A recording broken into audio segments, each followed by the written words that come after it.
Donc, je disais que les opérations portent sur deux flux économiques. Donc, deux flux économiques. Qu'est-ce que j'entends par deux flux économiques? On a d'un côté les flux réels, d'accord?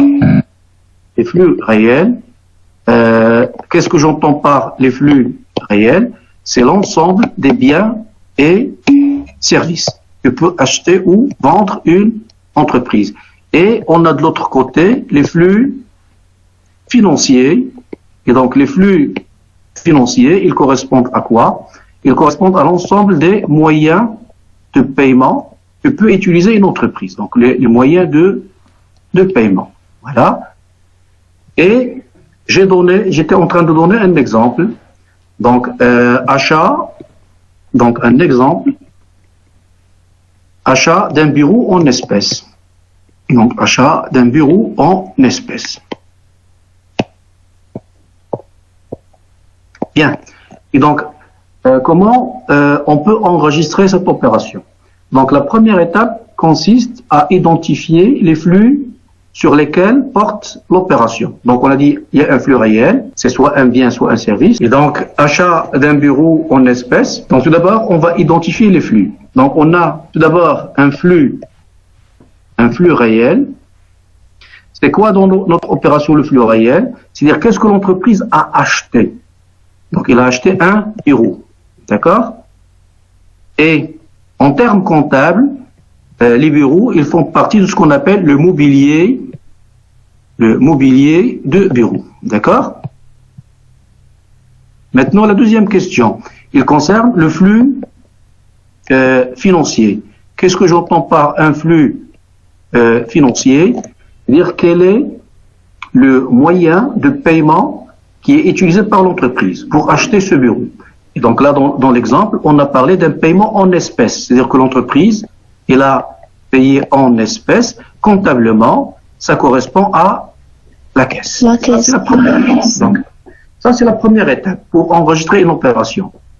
La deuxième étape, il faut identifier les mouvements des flux. Parce que lorsque l'entreprise réalise une opération, l'un des flux entre dans son patrimoine et l'autre sort de son patrimoine. C'est-à-dire que toujours, lorsqu'on réalise une opération, les flux ont des mouvements qui sont opposés. L'un entre et l'autre sort du patrimoine. Donc le patrimoine, c'est quoi tout d'abord? Le patrimoine, c'est tout ce que possède une entreprise. C'est-à-dire, c'est les éléments qui appartiennent à l'entreprise. Avant l'opération d'achat de ce bureau, bien sûr, ce bureau ne faisait pas partie du patrimoine. C'est en achetant le bureau qu'il devient un élément du patrimoine. Et donc là, le flux réel, il est entrant. J'ai un flux réel qui est entrant. Donc, et le flux financier, on a payé. C'est-à-dire que l'entreprise, il a payé le bureau en espèces. C'est-à-dire qu'il a fait sortir l'argent de sa caisse pour payer le bureau. Et donc, le flux financier, il est sortant. D'accord? Cela veut dire quoi? Cela veut dire que pour enregistrer cette opération, le comptable, il doit utiliser le compte mobilier de bureau pour enregistrer le flux réel. Donc, mobilier de bureau. Il doit également utiliser le compte caisse pour enregistrer le flux financier. Maintenant, un flux réel, il peut soit entrer, soit sortir. C'est pour ça que dans un compte, on distingue deux parties. Une partie pour les entrées et une partie pour les sorties. La même chose, l'argent, il peut soit entrer à la caisse, soit sortir de la caisse. Et donc là également, on aura deux colonnes. Une colonne pour enregistrer les entrées et une colonne pour enregistrer les sorties. Seulement, les comptables, ils préfèrent utiliser leur propre terminologie. Au lieu de parler d'entrée, ils préfèrent parler de débit. Et au lieu de parler de sortie, voilà, débit. Au lieu de parler de sortie, ils préfèrent parler de quoi, s'il vous plaît? De quoi? De crédit. D'accord? Le crédit. Et donc, là, lorsqu'on a acheté le bureau, est-ce qu'il est entrant ou bien est-ce qu'il est sortant? Et donc, le compte mobilier de bureau, dans ce cas, il doit être débité ou bien il doit être crédité? Débité. Donc, il doit être débité. Mais par contre, lorsqu'on a payé en espèces, l'argent, est-ce qu'elle est entrée dans la caisse ou bien est-ce qu'elle est sortie de la caisse, l'argent? Et donc, le compte caisse, dans ce cas, est-ce qu'il va être débité ou bien est-ce qu'il va être crédité? Il va être crédité. Être crédité, voilà. Et donc, c'est ce qu'on appelle la règle de la partie double. Donc, la règle de la partie double. Donc là, l'enregistrement des opérations se fait selon la règle de la partie double. Donc ça, c'est ce qu'on appelle en comptabilité la règle de la partie double. Voilà. Bien. Ça, c'est donc la première fonction de la comptabilité. Il permet d'enregistrer les opérations réalisées par l'entreprise. Je reviens à mon schéma initial ici, vous permettez. Donc j'ai dit que ça permet d'enregistrer les opérations réalisées par l'entreprise. Donc ça c'est la première fonction, si vous voulez. Voilà, on va. Donc l'enregistrement des opérations, et ça permet aussi d'établir des états de synthèse. Donc établissement des états de synthèse. Quels sont les états de synthèse que vous connaissez? Oui. Le bilan. Le bilan et le CPC. Donc le bilan et la balance. Non, la balance n'est pas un état de synthèse. Donc les états de synthèse, ils sont prévus par la loi, ils sont au nombre de 5. D'accord? Donc lorsqu'on va parler des états de synthèse, donc ils sont au nombre de 5. Il s'agit du bilan, il s'agit des CPC, il s'agit de l'état des soldes de gestion, il s'agit des tableaux de financement, et il s'agit finalement de l'état des informations complémentaires. Voilà. Donc là, je reviens ici, on va parler des états de synthèse. Donc selon la loi 988. Donc la loi 988, c'est la loi qui réglemente la comptabilité au Maroc. Donc vous l'avez au niveau du plan comptable. Je ne sais pas, est-ce que vous avez devant vous vos plans comptables ou non? Donc, mais dans les dernières pages du plan comptable, vous allez trouver la loi 988. Mais selon la loi 988, les entreprises doivent établir 5 états de synthèse. Donc, on doit établir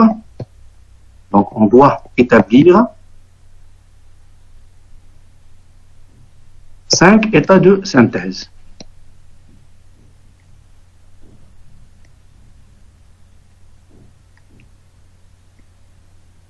Il s'agit, comme vous l'avez dit, d'abord des bilans.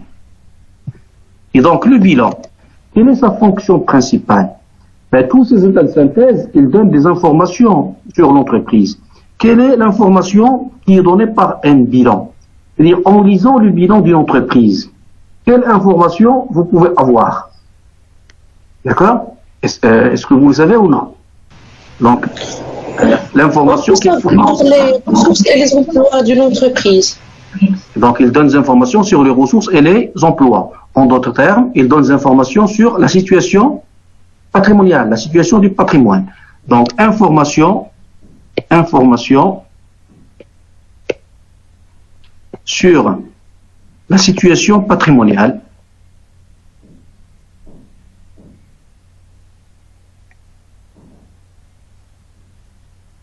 Voilà.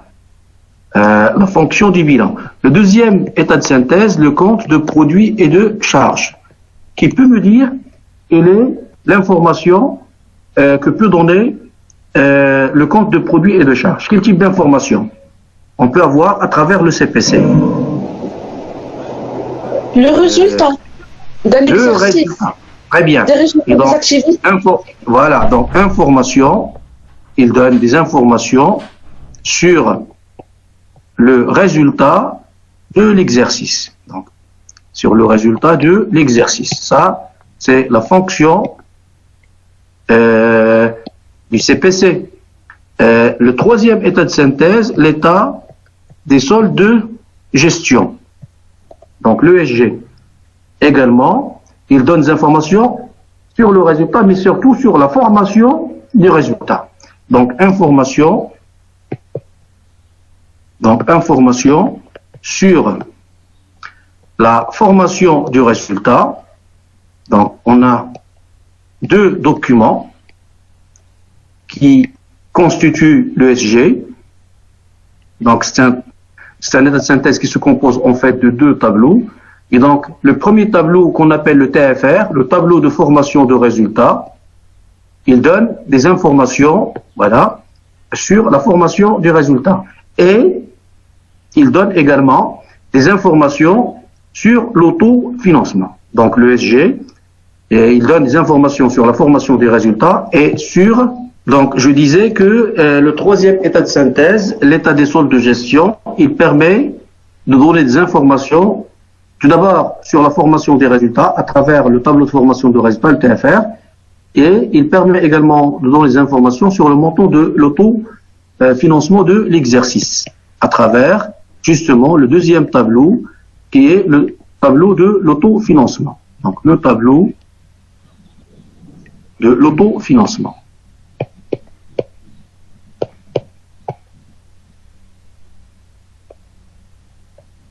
Bien.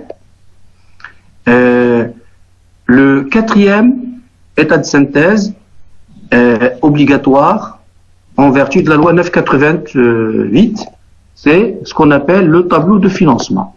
Donc le tableau de financement.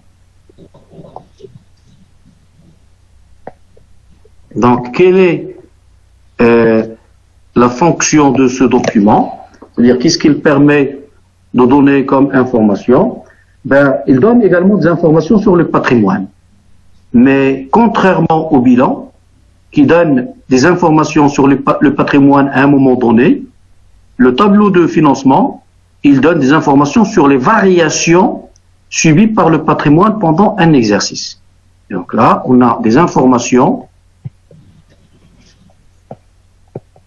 donc les informations sur les variations, et c'est ça le plus important, donc les variations du patrimoine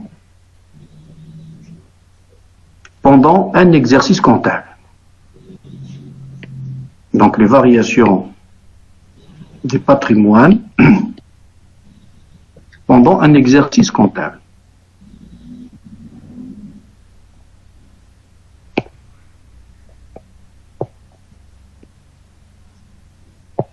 Et enfin, on a le dernier état de synthèse qui est obligatoire également en vertu de la loi 988, c'est l'état des informations complémentaires.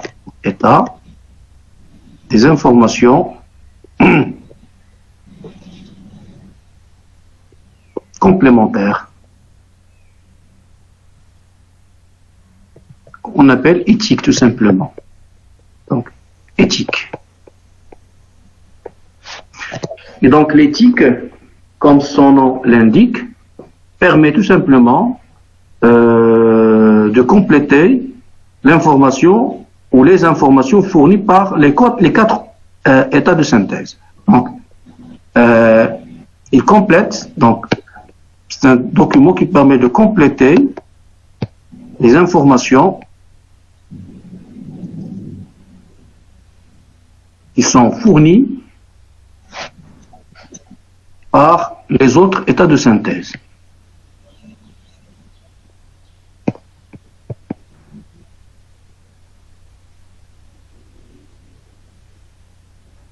Voilà. Voilà donc le premier terme qui constitue l'intitulé de la matière, la comptabilité des sociétés.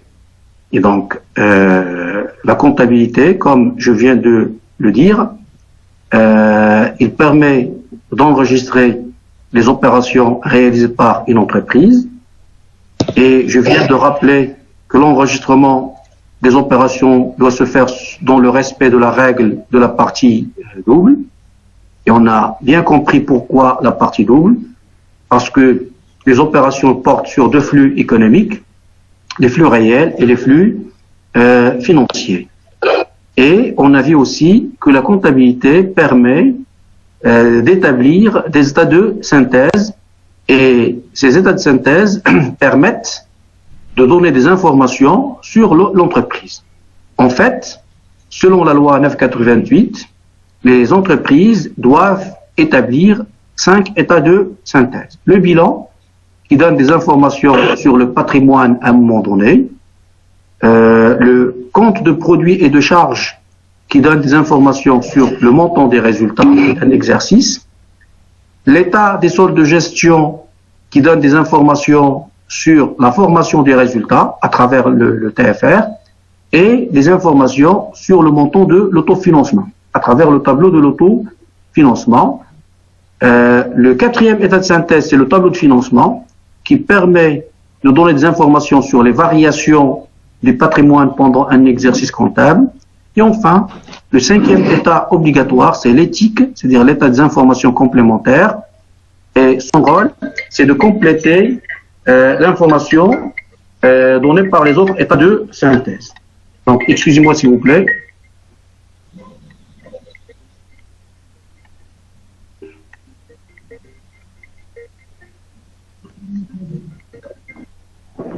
Allô? Oui, ça, c'est. Ah ouais, c'est pas lui, c'est quand même un problème pour joindre avec ma plateforme. Ah, merci, merci. Merci beaucoup. Merci beaucoup.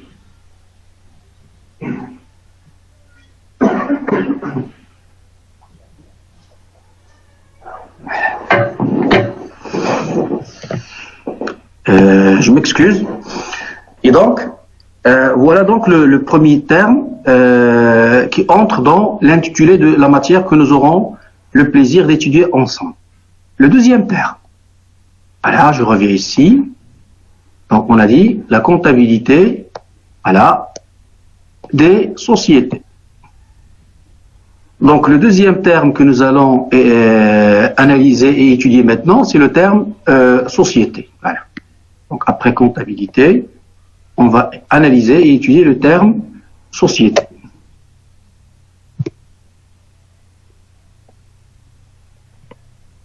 Donc, les sociétés, c'est-à-dire comment on peut définir une société.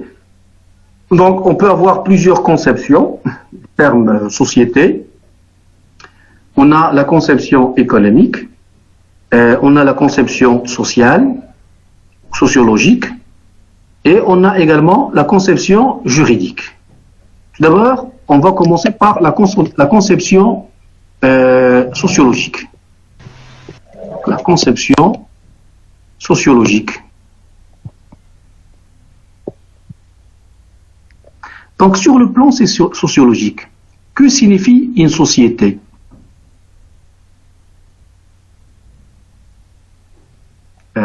Ou bien en arabe, on parle de al-mujtama'. L'ensemble des individus. C'est un ensemble d'individus qui partagent les mêmes croyances, les mêmes cultures, d'accord, peut-être la même langue. C'est tout simplement, ça n'a rien à voir avec les sociétés qu'on va étudier. Mais il ne faut pas passer à côté également de cette signification, parce que le terme société peut désigner également un groupement de personnes, un groupement d'individus. Est-ce que c'est clair? Et donc, au niveau sociologique, une société, c'est un ensemble d'individus. Donc, sur le plan sociologique, une société donc, est un ensemble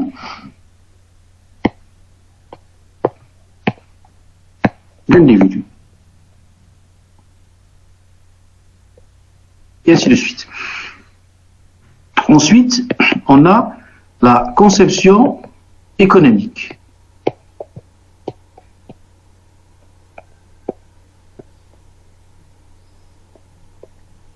Donc, la conception économique, C'est un agent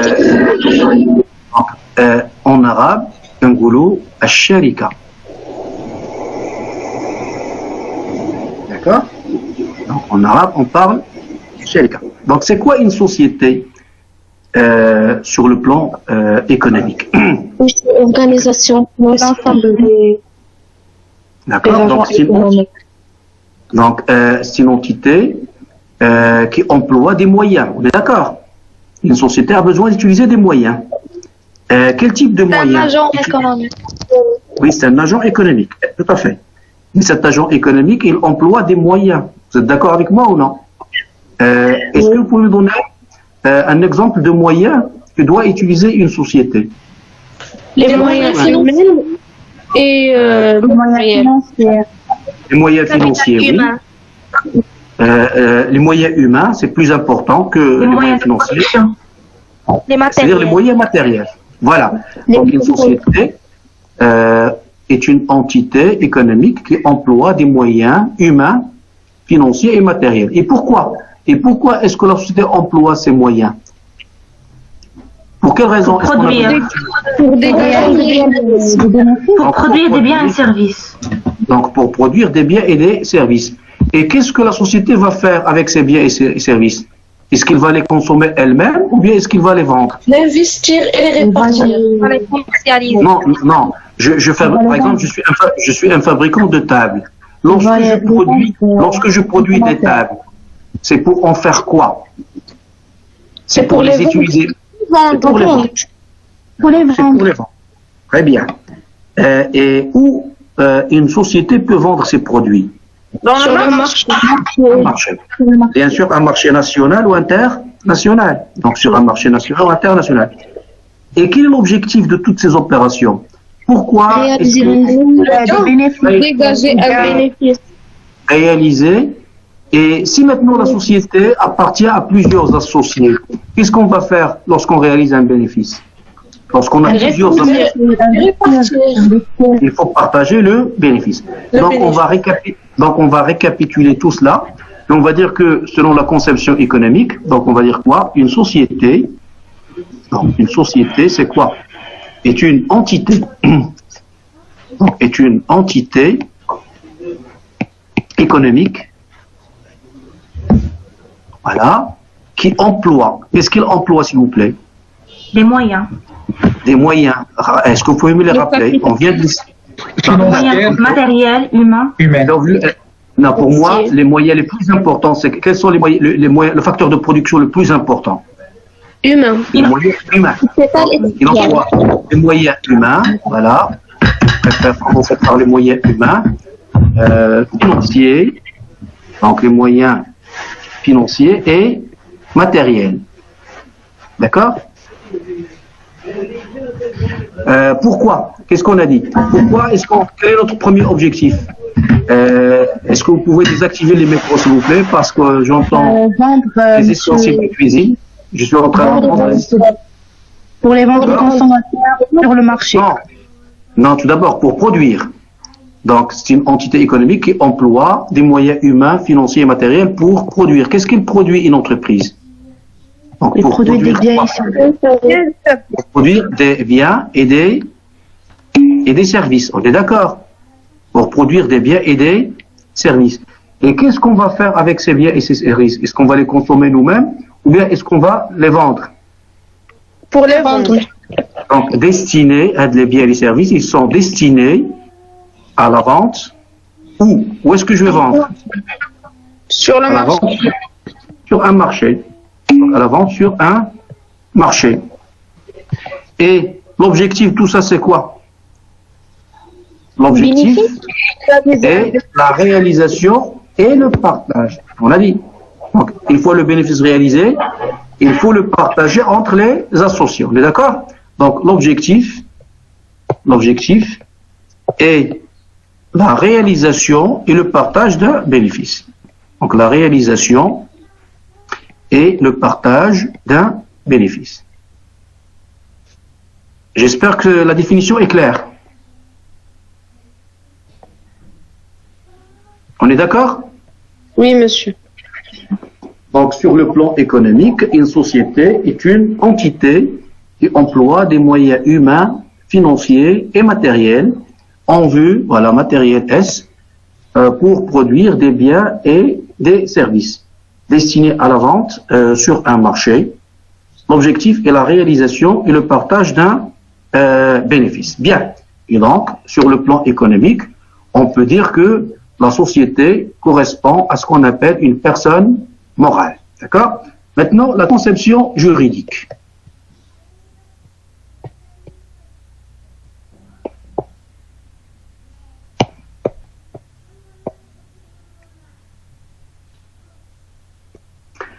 Donc, la conception juridique. Que signifie le terme société?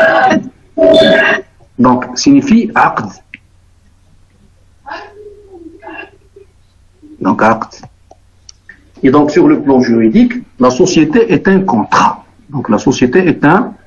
J'espère que c'est lisible en arabe. Aqd, c'est lisible? Oui, monsieur. Voilà, aqd. Et donc, pour avoir la conception juridique, on va lire l'article, donc selon l'article 982.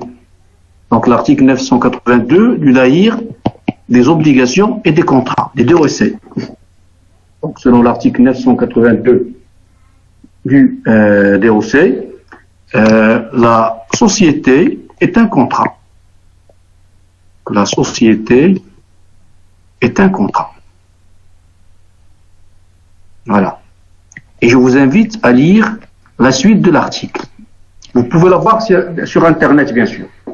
Maintenant, sur vos téléphones, vous pouvez demander à Google de vous donner l'article 982 du Daïr des obligations et des contrats.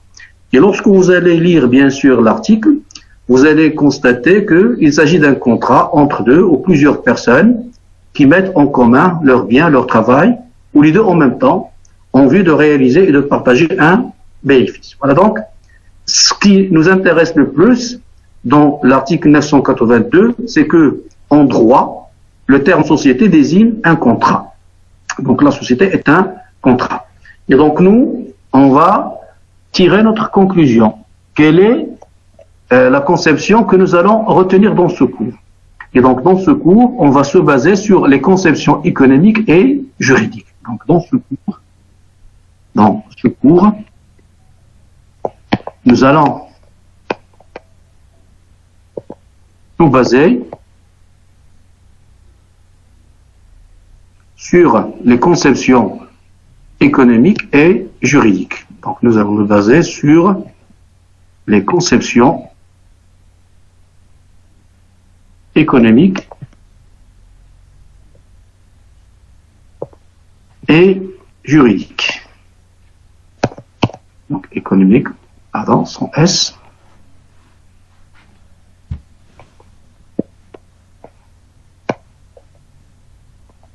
Bien. Et donc, dorénavant, une société, qu'est-ce qu'il va désigner pour nous? Lorsque nous, on va utiliser dans ce cours le terme société, qu'est-ce qu'on doit comprendre de l'utilisation de ce terme société, qu'il s'agit en même temps du contrat et de la personne morale qui naît de ce contrat. Parce que lorsqu'on conclut un contrat de société, automatiquement, il y a naissance d'une personne morale. Et donc, dans notre cours, le terme société, donc, pour nous, la société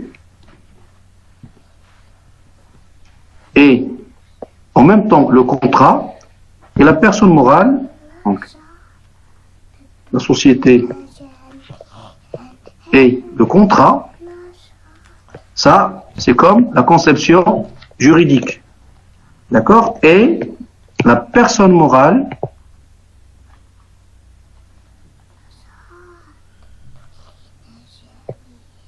qui naît de ce contrat.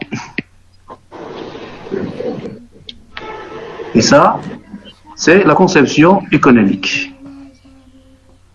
Voilà.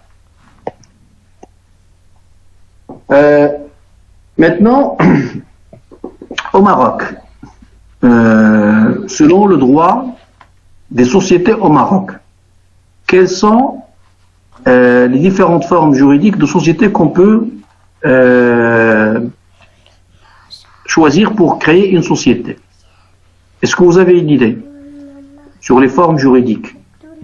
Une société anonyme. Oui. Monsieur, des sociétés, des personnes et des capitaux. Une société de personnes et de capitaux. Voilà. Et donc, pour parler oui. Donc, pour parler des différentes formes juridiques de société, je vous invite à entamer le premier chapitre de ce cours. Et donc, ce cours, on va le traiter en 3 chapitres. Donc, plan du cours. Donc, le plan du cours. On aura donc 3 chapitres. Donc, le premier chapitre, on va traiter la constitution d'une société.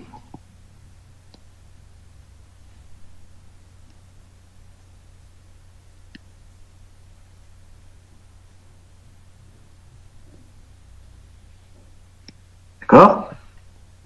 Donc ça va être le premier chapitre. Le deuxième chapitre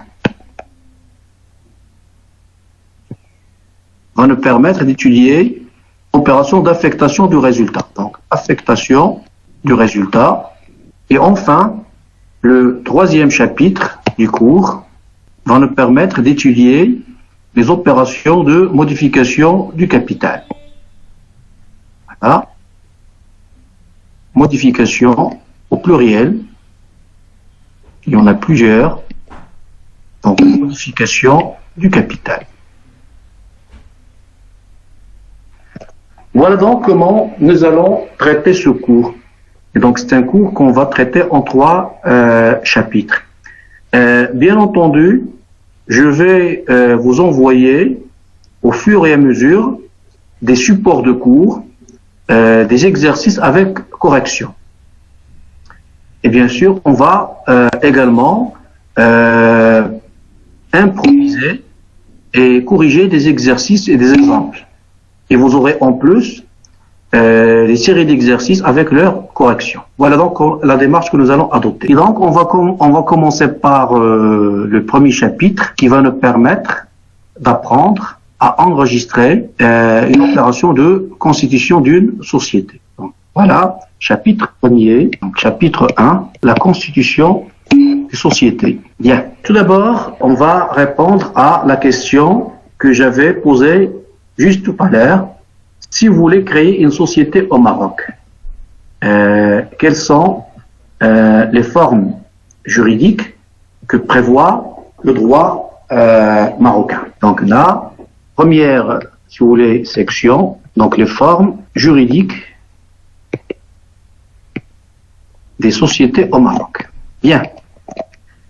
En fait, pour résumer, je n'ai pas l'intention de faire un cours de droit, mais on a vraiment besoin de ces éléments pour traiter une opération de constitution correctement.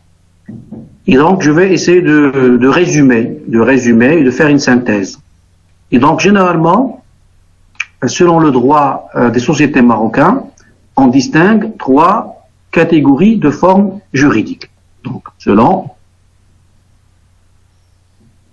le droit des sociétés au Maroc, selon le droit des sociétés au Maroc, on distingue, comme j'ai dit, 3 catégories de formes juridiques. Donc, 3 catégories de formes juridiques.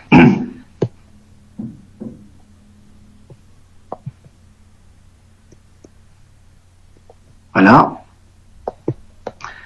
Donc, la première catégorie, c'est ce qu'on appelle les sociétés de capitaux. Pourquoi, tout d'abord, on les appelle des sociétés de capitaux? Parce que lorsqu'on choisit ce genre de forme, ce qui importe le plus, c'est ce que peuvent apporter les associés et non pas leur personne. C'est-à-dire que dans ces formes juridiques, j'accepte de m'associer avec une personne, quelles que soient les qualités humaines et relationnelles de cette personne, du moment qu'il est capable d'apporter. D'accord? Peu importe les relations personnelles que je peux avoir ou ne pas avoir avec les associés. Ce qui m'intéresse le plus, c'est ce que peuvent apporter les associés. Et donc, pour moi, le critère le plus déterminant, c'est la capacité des associés à faire des apports. Et c'est pour cette raison que l'accent est mis sur le capital et non pas sur les personnes. Et donc, quelles sont les caractéristiques principales des sociétés de capitaux? D'abord, puisque l'importance est donnée au capital et non pas aux associés, on peut aller jusqu'à l'anonymat. C'est-à-dire que les associés, ils n'ont pas vraiment besoin de se connaître personnellement. Donc, je n'ai pas besoin de vous connaître personnellement pour faire de vous mon associé. Et donc, dans ce cas, on va parler de l'anonymat. C'est-à-dire que il n'y a pas de relation personnelle entre les associés. Donc, la première caractéristique des sociétés de capitaux, donc la première caractéristique, c'est l'anonymat. La conséquence de l'anonymat en matière de responsabilité.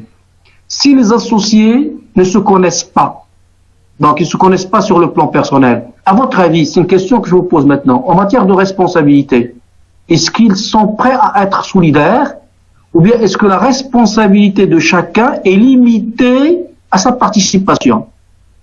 Et donc, dans cette catégorie de forme juridique, la responsabilité, à votre avis, est-ce qu'elle doit être limitée à la participation ou bien est-ce qu'il doit être illimité? C'est-à-dire que les associés sont solidairement responsables. Limité à la participation. Il doit être limité. Voilà. Et donc, la conséquence, c'est que la responsabilité est limitée. Et donc, deux caractéristiques principales, l'anonymat et la responsabilité limitée.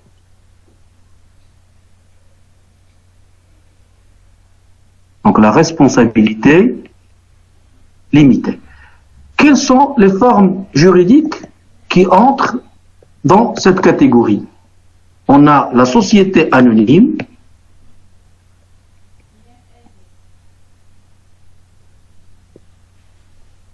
et on a aussi la société en commandite par action.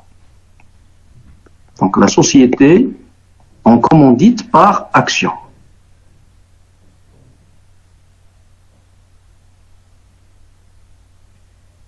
Voilà. Pour étudier les caractéristiques de ces deux formes juridiques, je pense que cela dépasse le cadre de notre cours. Comme je l'avais dit tout à l'heure, je n'ai pas l'intention de faire un cours de droit des sociétés, mais je veux juste mentionner les éléments dont nous aurons besoin pour traiter l'opération de constitution. Donc, si vous êtes maintenant intéressé par une étude plus détaillée, plus approfondie de la société anonyme et de la société en commandite par action, je pense que ça va être fait dans le cadre du cours de la comptabilité, de droit des sociétés. C'est un cours de droit. Donc ça, c'est la première catégorie. La deuxième catégorie.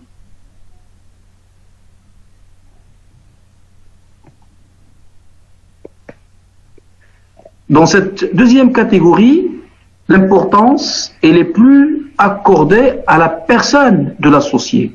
C'est-à-dire que moi, je veux m'associer avec des personnes que je connais, auxquelles je fais confiance. D'accord? Et donc, je ne donne pas plus d'importance au capital qu'à la personne. Pour moi, le critère déterminant de mon choix, c'est la personne de l'associé. Donc, je ne veux m'associer avec une personne que parce que je lui fais confiance, il me fait confiance. Et c'est pour cette raison qu'on appelle cette catégorie, toutes les sociétés qui entrent dans cette catégorie, les sociétés de personnes. Donc, les sociétés de personnes. Donc, sociétés de personnes. Bien. Pour les sociétés de personnes, contrairement aux sociétés de capitaux qui se caractérisent par l'anonymat, parce que dans une société de capital, je n'ai pas besoin de connaître mes associés. Par contre, dans les sociétés de personnes, la connaissance personnelle des associés est très importante. Et donc, contrairement à l'anonymat, les sociétés de personnes se caractérisent par ce qu'on appelle en latin l'intuitif personné. Donc, intuitif personné. C'est-à-dire, l'intuitif personné, c'est du latin qui signifie relation personnelle. Donc, les relations personnelles. Donc, relations personnelles. Et donc, les sociétés de personnes, ce sont des sociétés où les associés se connaissent sur le plan personnel. Donc là, on a relation personnelle.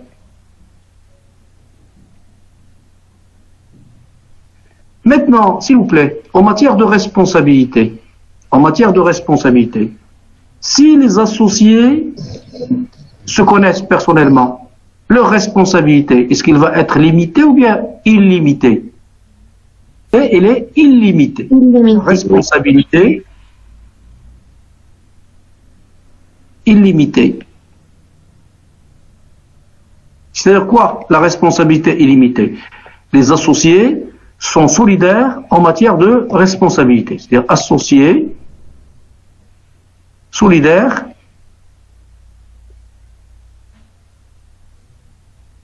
en matière de responsabilité.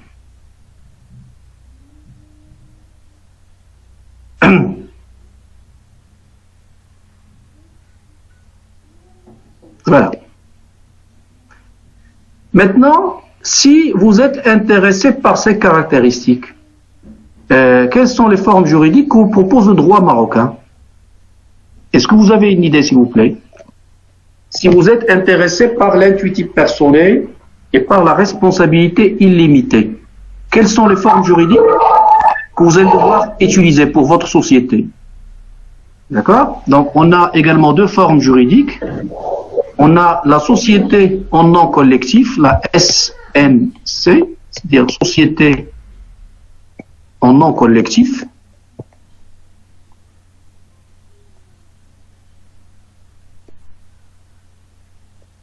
Et on a la société en commandite simple. Donc la société en commandite simple.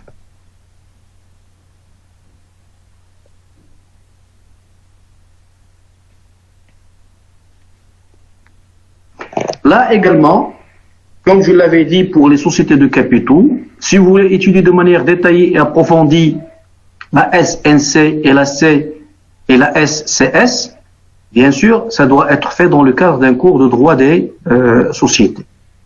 Bien. Maintenant, la troisième catégorie que propose le droit marocain.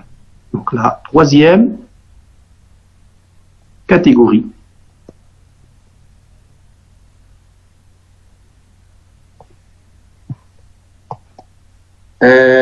C'est ce qu'on appelle la société à responsabilité limitée, la SARL.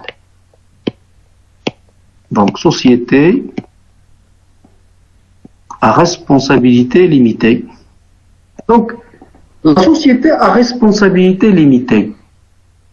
Tout d'abord, on a l'intuitif personnel. C'est-à-dire que les associés se connaissent personnellement. Et comme vous l'avez dit tout à l'heure, je vous connais, je vous fais confiance, mais je suis désolé, en matière de responsabilité, je ne veux pas être solidaire avec vous.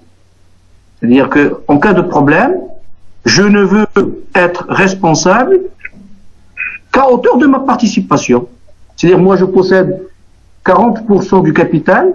En cas de problème, je ne veux être responsable que de 40% du capital. C'est-à-dire, même si je vous connais, et donc, à côté de l'intuitif personnel, et donc, contrairement aux sociétés de personnes, où les associés sont solidaires, en matière de SARL, les associés se connaissent, certes, mais en matière de responsabilité, ils ne sont pas solidaires. Et donc, la responsabilité est limitée. Et d'ailleurs, dans la forme juridique, on le précise clairement, société à responsabilité limitée. Donc là, on a la responsabilité limitée. Et donc, s'il vous plaît, lorsqu'on parle d'intuitif personnel, donc c'est une caractéristique qui concerne les sociétés de capitaux ou bien les sociétés de personnes. L'intuitif personnel, c'est une caractéristique des sociétés de capitaux ou bien une caractéristique des sociétés de personnes. Donc là, l'intuitif personnel, c'est une caractéristique concernant les sociétés de personnes. Et la responsabilité limitée. Donc la responsabilité limitée, c'est une caractéristique qui concerne les sociétés de personnes, les sociétés de capitaux. On est d'accord? C'est pour cette raison que on appelle la SARL une forme hybride. Pourquoi est-ce qu'on l'appelle une forme hybride? Parce que, comme les sociétés de capitaux, elles se caractérisent par l'intuitif personnel, et comme les sociétés comme les sociétés de personnes, c'est ce que j'avais dit, ou bien est-ce que je me suis trompé? J'ai parlé de sociétés de personnes, c'est ça? Et donc je disais que la SARL est désignée d'hybride. Pourquoi? Parce que il se caractérise par l'intuitif personnel comme les sociétés de personnes, mais en même temps, il se caractérise par la responsabilité limitée comme les sociétés de capitaux. D'accord? Donc la SARL, voilà, est une forme hybride. Donc la SARL est une forme hybride.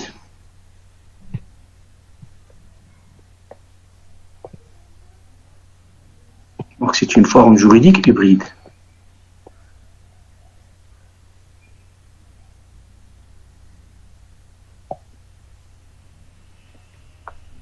Voilà. La SARL, c'est une forme juridique hybride. Bien. Monsieur, Oui, mademoiselle. Oui. Je vous j'ai pas bien compris forme juridique hybride. Hybride, il y a même les voitures hybrides. Une voiture hybride, qu'est-ce que une voiture hybride? Il y a le gazole et en même temps l'électricité. fait juge hybride. Et donc la SARL, il se caractérise par l'intuitif personnel comme les sociétés de personnes, comme on a dit, mais en même temps, il se caractérise par la responsabilité limitée comme les sociétés de capitaux. On ne peut pas la mettre ni avec les sociétés de personnes, ni avec les sociétés de capitaux. C'est pour ça qu'on qualifie cette forme d'hybride. Donc voilà maintenant, si on veut constituer une société au Maroc, quelles sont les formes juridiques que propose le droit marocain.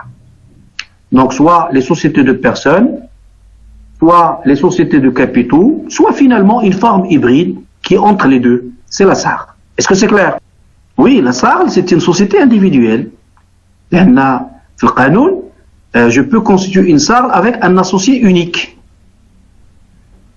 Donc c'est une société individuelle. Et donc, pour constituer une société, on va devoir tout d'abord choisir une forme juridique. Maintenant, on sait comment choisir. Mais on a besoin également d'un capital. Donc là, on va parler de la notion du capital social. Donc section 2, donc section première, c'était quoi? J'ai mis les formes, voilà, les formes juridiques des sociétés au Maroc. Donc dans la deuxième section, on va parler du capital social. Donc section 2, capital d'une société. Le capital d'une société. Si maintenant je vous pose cette question, c'est quoi le capital d'une société?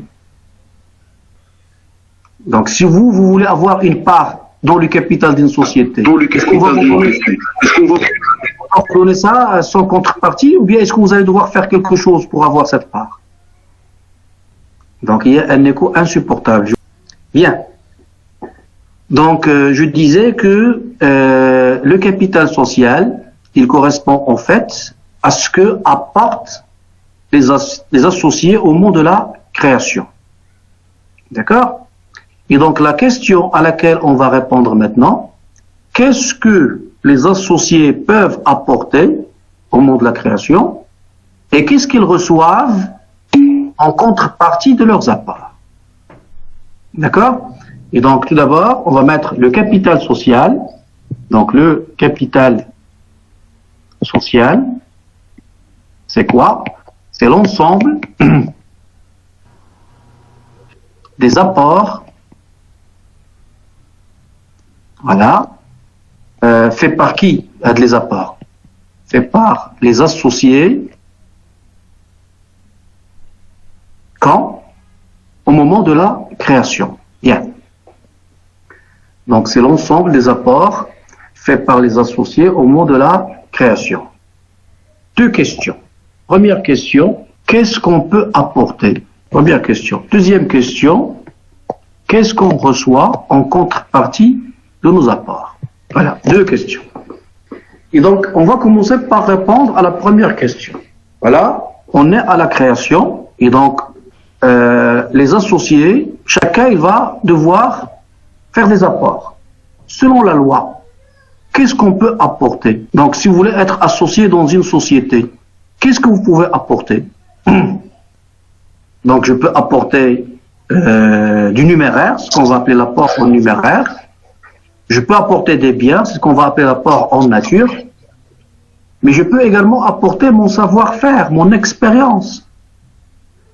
D'accord? J'ai beaucoup de relations, j'ai un carnet d'adresses, j'ai beaucoup d'expérience. Et je vais juste apporter ce savoir-faire. C'est ce qu'on va appeler les apports en industrie. Et donc, pour répondre à la première question, donc, réponse à la première question. Selon la loi, on distingue trois types d'apports. Les apports en numéraire, c'est l'argent, les chèques, les traites, et ainsi de suite. Il y a les apports en nature, c'est les biens corporels, incorporels, meubles et immeubles. Est-ce que vous pouvez, s'il vous plaît, me donner c'est quoi la différence entre un bien meuble et un bien immeuble? C'est quoi la différence entre un bien meuble et un bien immeuble? Un bien meuble, c'est un bien qu'on peut déplacer, tel qu'une machine, tel qu'un véhicule. Un bien immeuble, c'est un bien qu'on ne peut pas déplacer, tel qu'un terrain. Et donc, on peut apporter des biens corporels, des biens incorporels, des biens meubles et des biens immeubles. Et on distingue la troisième catégorie, c'est ce qu'on appelle les apports en industrie. Voilà. Qu'est-ce que j'avais dit? C'est quoi l'apport en industrie? C'est l'expérience et le savoir, expérience et savoir-faire. Seulement, selon l'article 1er de la loi 17, donc c'est une remarque que je vais mettre ici. Attention, notez bien. Donc, selon l'article 1 de la loi 1795. Voilà. Et je vais arrêter la séance d'aujourd'hui à ce niveau-là. Et je vous demande, s'il vous plaît, de chercher l'article 1 de la loi 1795 pour me dire pourquoi j'ai évoqué cette remarque.